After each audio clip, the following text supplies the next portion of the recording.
Hello मेरे प्यारे, आप सभी लोग कैसे हैं और कैसे चल रही है आपकी पढ़ाई। तो आज हम लोग बात करने वाले हैं क्लास 11 का चैप्टर 5, जो कि बहुत ही इंपॉर्टेंट है।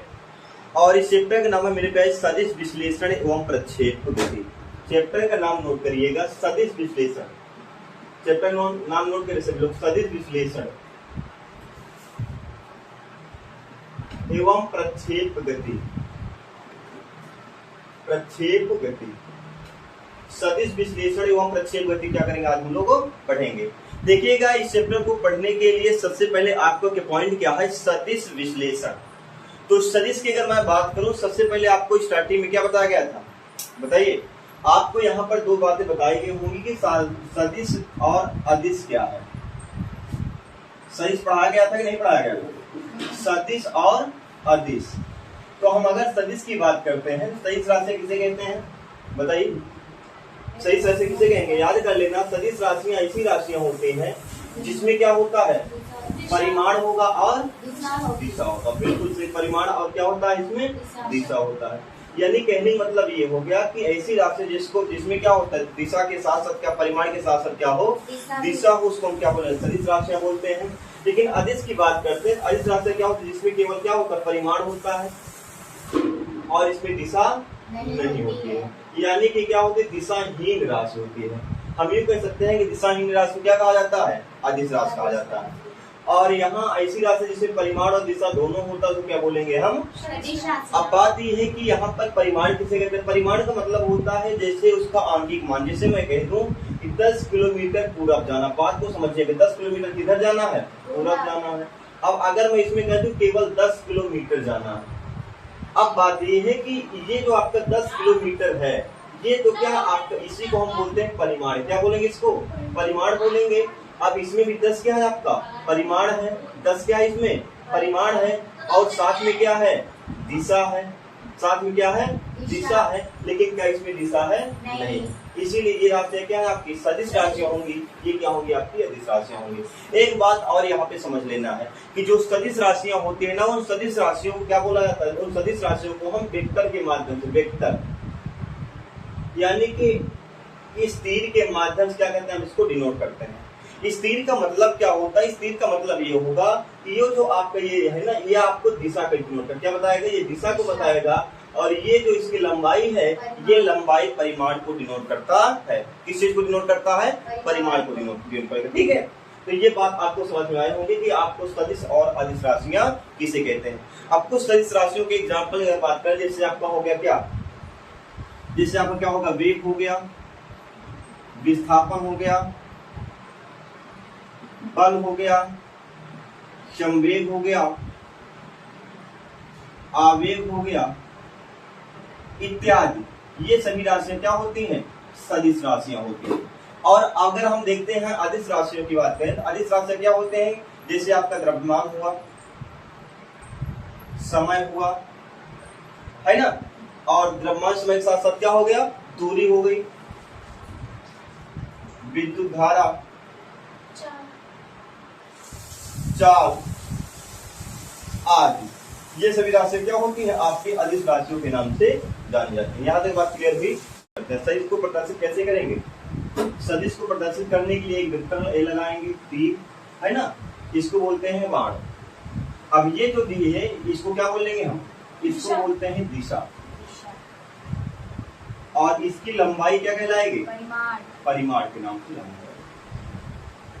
एक चीज और सबसे इम्पोर्टेंट है, अगर आप जब हाई स्कूल के 11 के बाद 12th में जाएंगे तो वहाँ जब कूलॉम का वेक्टर फॉर्म को करते हैं, वहाँ इसका बहुत बड़ा यूज है। और यहाँ पर एक होता है स्थिर सदिश। स्थिर सदिश को कैसे व्यक्त करते हैं, स्थिर सदिश। स्थिर सदिश का मतलब होता है किसी भी पॉइंट या किसी भी पोजीशन को व्यक्त करना होगी, किसके रूप में, सदिश के रूप में। अब मान लीजिए आपके पास क्या है, एक पॉइंट P है, एक पॉइंट क्या है, S है। अब इसको मुझे व्यक्त करना है, तो व्यक्त करने के लिए क्या करें, सबसे पहले हम x और y एक्सिस को डिनोट करते हैं। क्या एक्सिस लेंगे, x और y एक्सिस। ये x एक्सिस होता है, x अक्ष होता है, ये क्या होगा आपका, y अक्ष होता है। और यहाँ पर ये वर्जिन पॉइंट यानी कि मूल बिंदु क्या होता है, वो होता है। अब मुझे अगर स्थिर सदिश को व्यक्त करना है, तो स्थिर सदिश को व्यक्त करने के लिए हमेशा जो ये मूल बिंदु है, मूल बिंदु के रिस्पेक्ट में क्या करते हैं, अब यहाँ से लेकर के इस बिंदु की यानी इस पॉइंट की जो बीच की दूरी है इसी को बोलते हैं वेक्टर r1। यही आपका क्या है, इसकी स्थित सदिश है। यानी कि इस वर्जिन के मूल बिंदु के रिस्पेक्ट में जो p के बीच की दूरी है वही क्या कहलाएगी, इसका स्थित सदिश के नाम से जाना जाएगा। अब दूसरी बात यह है कि जैसे हम यश के बारे में फाइंड करना चाहें तो यश की स्थित सदिश क्या हो जाएगा, आपका r1 हो जाएगा, क्या हो जाएगा, सॉरी r2 हो जाएगा अगर इसका डायरेक्शन ये होगा।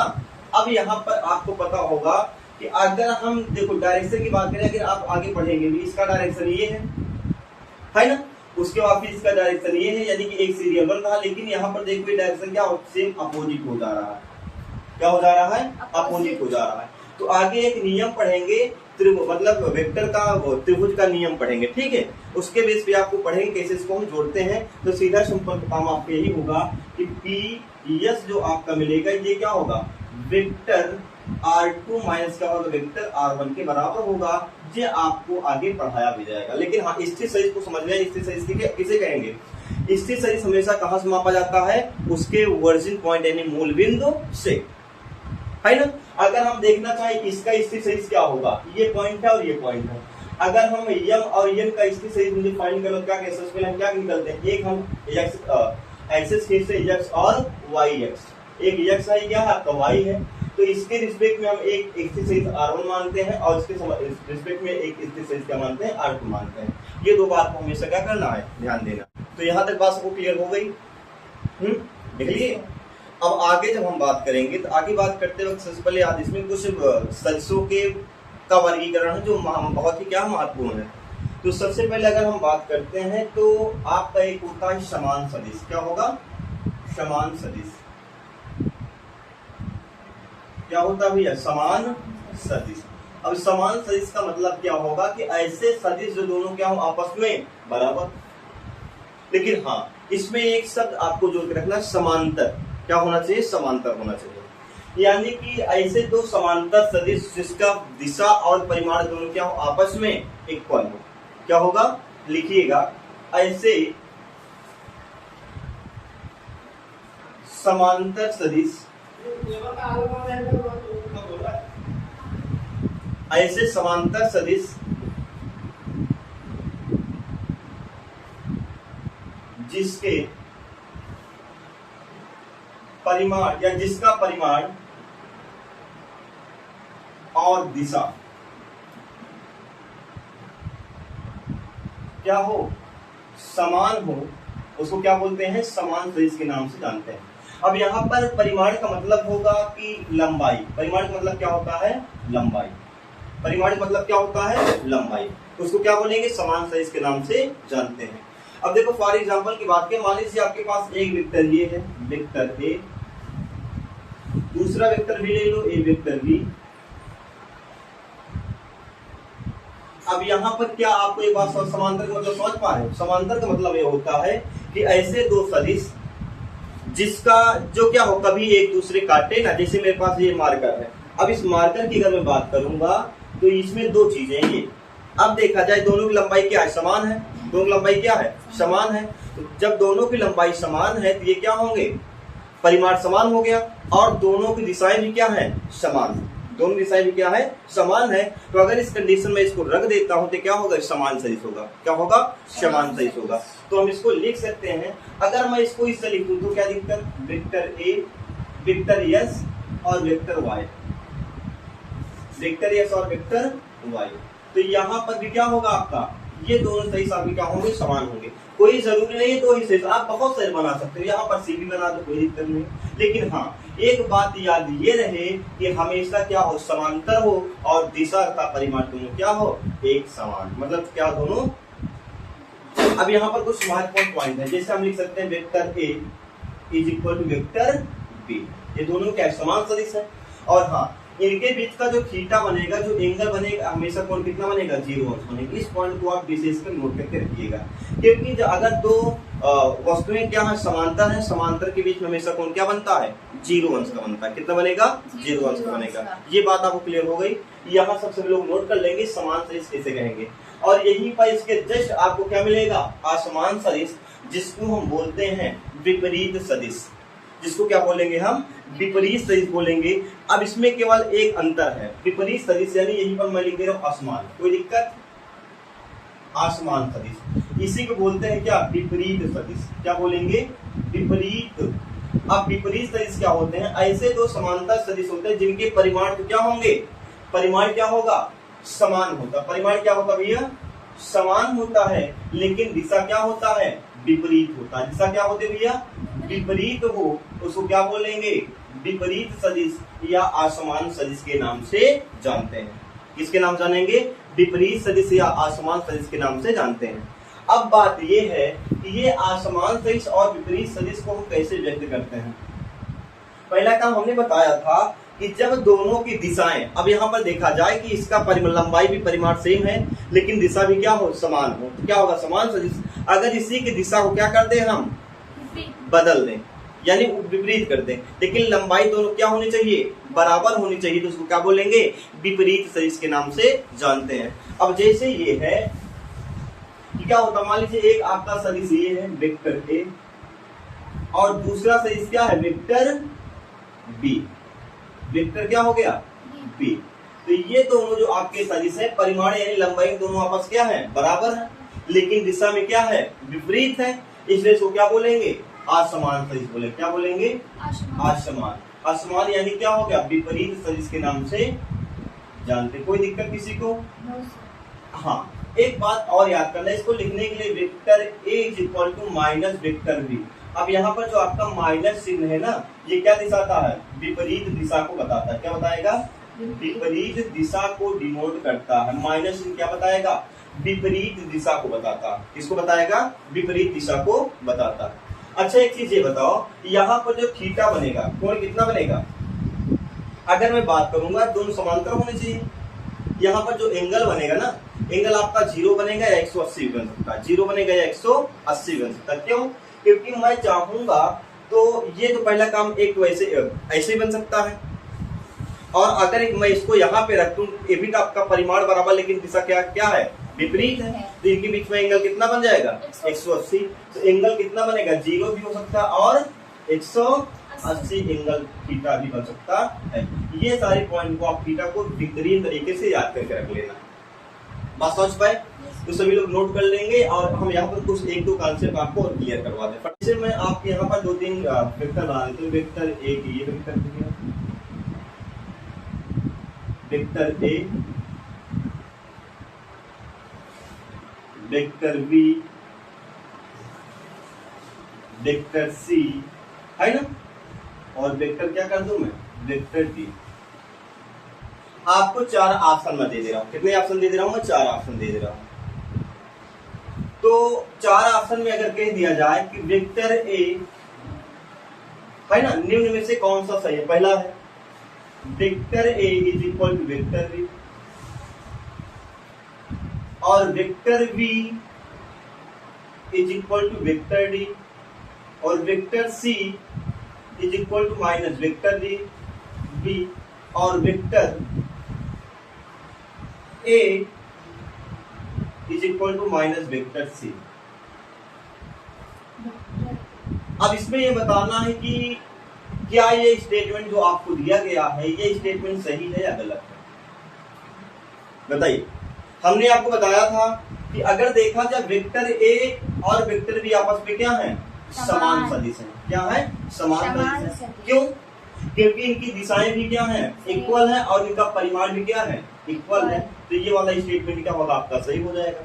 दूसरी बात ये बताया गया vector B is equal to vector D, vector B is equal to vector D, यानी कि जो आपका वेक्टर बी है ये क्या आपका वेक्टर डी के बराबर है, समान सदिश है, नहीं है। क्यों, क्योंकि इनकी दिशाएं क्या है, हमें विपरीत हैं, इसलिए वाला स्टेटमेंट क्या हो गया, गलत हो गया।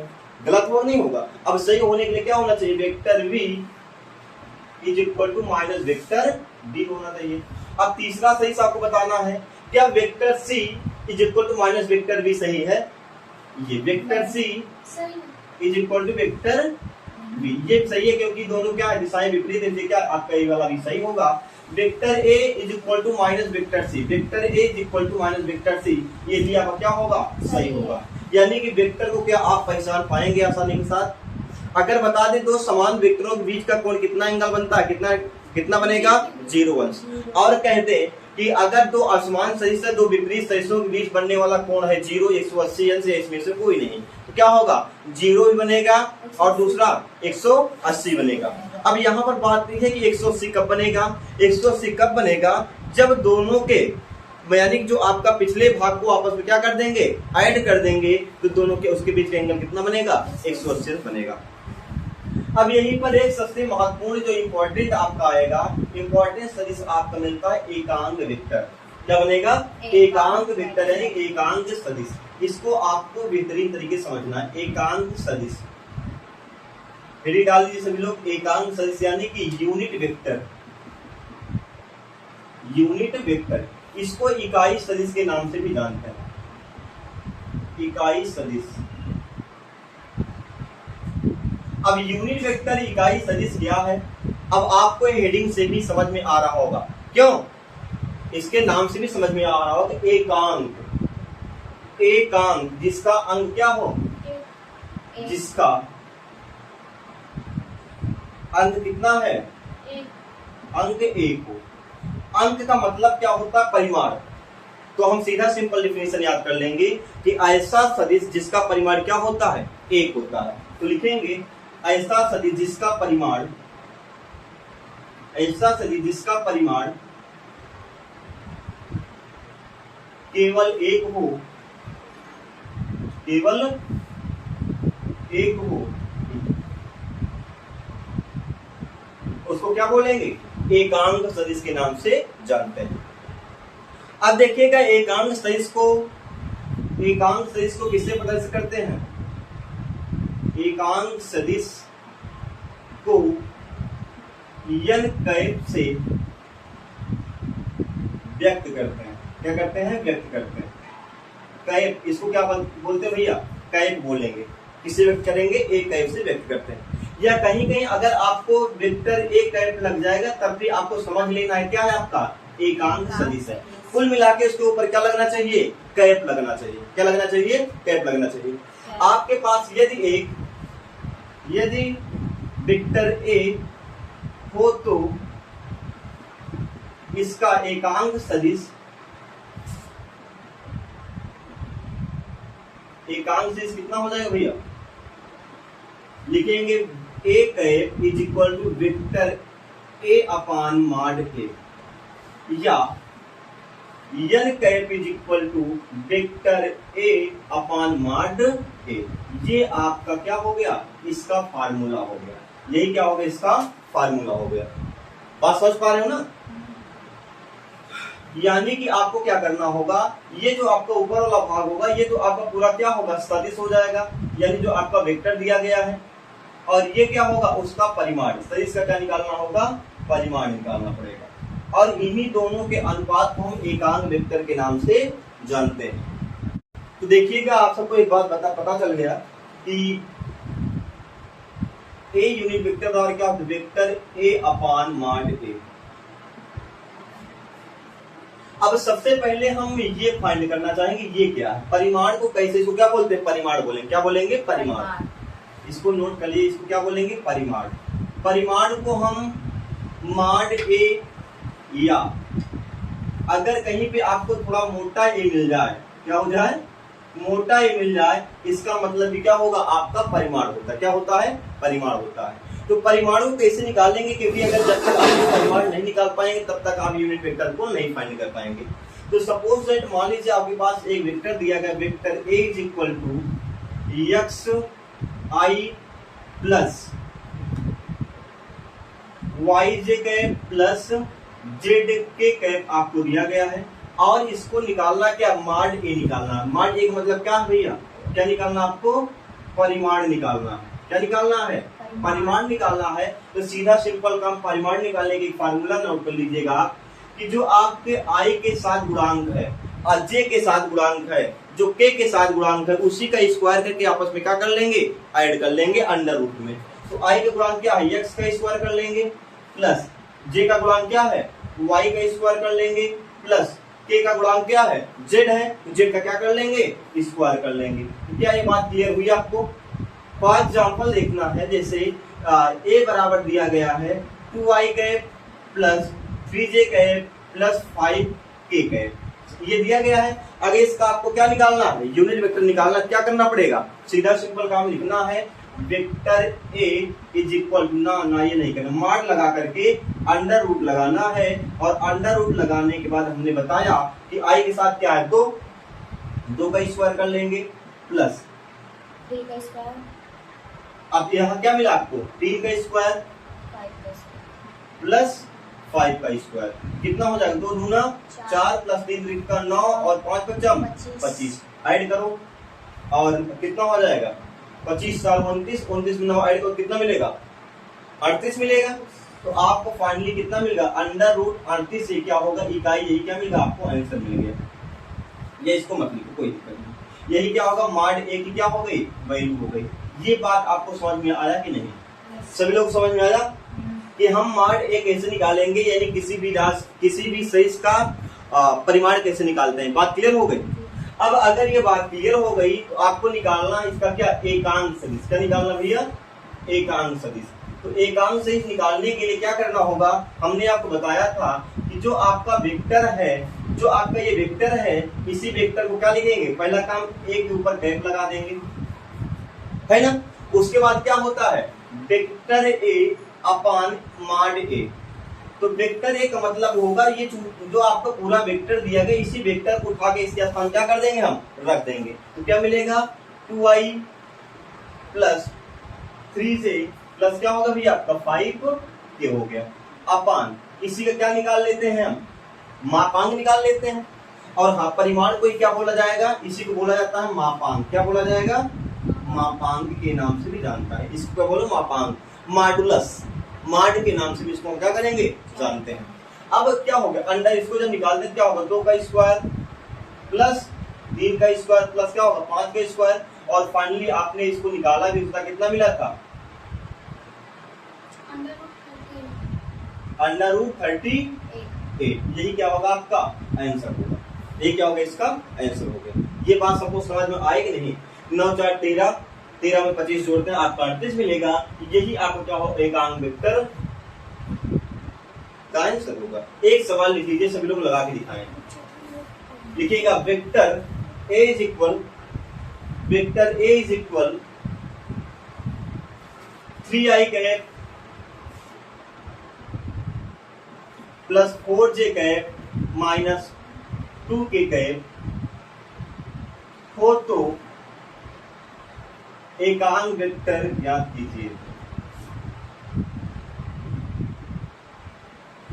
एकांक वेक्टर क्या करना है, ज्ञात करना है, फटाफट ज्ञात करके बताओ। उसके बाद एक हेडिंग है लंबकोणीय, क्या होगा, लंबकोणीय एकांक सदिश। हेडिंग डालेंगे लंबकोणीय एकांक सदिश, लंबकोणीय एकांक सदिश, लंबकोणीय एकांक सदिश।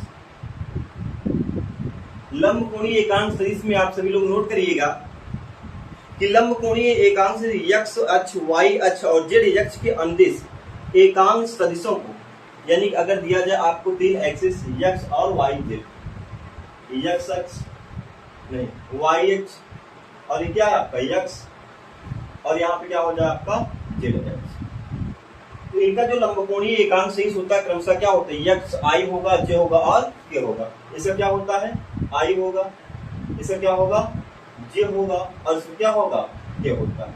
अब इसको लिखते कैसे हैं, जैसे आपका क्या होगा, mod i plus is equal to mod j is equal to mod k। हमेशा इसकी वैल्यू क्या होती है, 1 होती है, हमेशा इसकी वैल्यू कितनी होती है, 1 होती है। अब इसको लिखा कैसे, क्या होता है, मान लीजिए आपकी x एक्सिस पे 10 परिमाण दिया गया हो, 10 का मात्रक दिया गया हो, यानी कि x एक्सिस पे अगर दिया जाए तो 10 पे दिया जाए क्या होगा, 10i हो जाएगा। अगर j पे 5 दिया 5j हो जाएगा, और k पे अगर 5 मात्रक या 5 का परिमाण दिया गया क्या हो जाएगा, 5k आपको यहाँ पे लिखना होगा। क्या होगा, 5k यहाँ पे आपको लिखना होगा। और इसी प्रकार आपको क्या घटक हमने आपको बताया था कि इसके जो घटक होते हैं यही आपको क्या होते हैं, परिमाण। जैसे आपको वेक्टर ए लिखना है, आपको क्या होगा, x अक्ष पे है xi और y पे है तो yj हो गया, और z पे है क्या होगा, zk के रूप में क्या होगा, इसको इस तरीके से लिखा जाता है। बात समझ पा रहे हो ना। अब इसी के बाद एक और लास्ट सदिश है जिसको हम शून्य सदिश के नाम से जानते हैं। क्या नाम जानेंगे, शून्य है। तो इसका कुछ भी ज्यादा खास रोल नहीं है, लेकिन हाँ कम है तो कहा जाता है ना, शून्य है तो कभी भी छोटे को छोटा नहीं समझा जा सकता। शून्य सदिश ये भी बहुत ही इंपॉर्टेंट है, क्योंकि बड़े बड़े क्या करता है, ये परास्त कर देता है। तो शून्य सदिश का मतलब ये होगा जिसका परिमाण क्या हो, शून्य हो। सीधा सिंपल काम क्या होना चाहिए, परिमाण और दिशा। यानी इसका ना तो कोई क्या होता है दिशा, और ना ही क्या होता है इसका परिमाण होता है, ना ही इसका कोई दिशा और ना ही क्या होता है परिमाण होता है। यानी जहां से चालू होगा वहीं पे क्या होता है, रुक जाता है। या हम इसका एक पॉइंट लिख सकते हैं, प्रारंभिक और अंतिम बिंदु, प्रारंभिक और अंतिम और प्रारंभिक बिंदु संपाती होते हैं। क्या होते हैं भैया, संपाती मतलब समझते हो, जिनमें दो बराबर हो गए। हाँ, यानी कि स्थिर है उसी तरह। जैसे मैं कहती हूँ एक वेक्टर ये है, इसका प्रारंभिक बिंदु आपको ये मिल गया और अंतिम बिंदु क्या मिल गया, बी मिल गया। लेकिन जो शून्य सदिश होता है ना, ये इसका संपाती मतलब यहीं से स्टार्ट भी हुआ, यहीं पे क्या हुआ, रुक भी गया। अंतिम बिंदु और प्रारंभिक बिंदु दोनों आपस में क्या है, बराबर है। अंतिम और प्रारंभिक बिंदु दोनों आपस में क्या है, इक्वल है, इसलिए क्या कहा, संपाती हो गया। लेकिन हाँ, इस शून्य सदिश के बहुत सारे कारनामे भी हैं। क्या है, इसके बहुत सारे कारनामे हैं।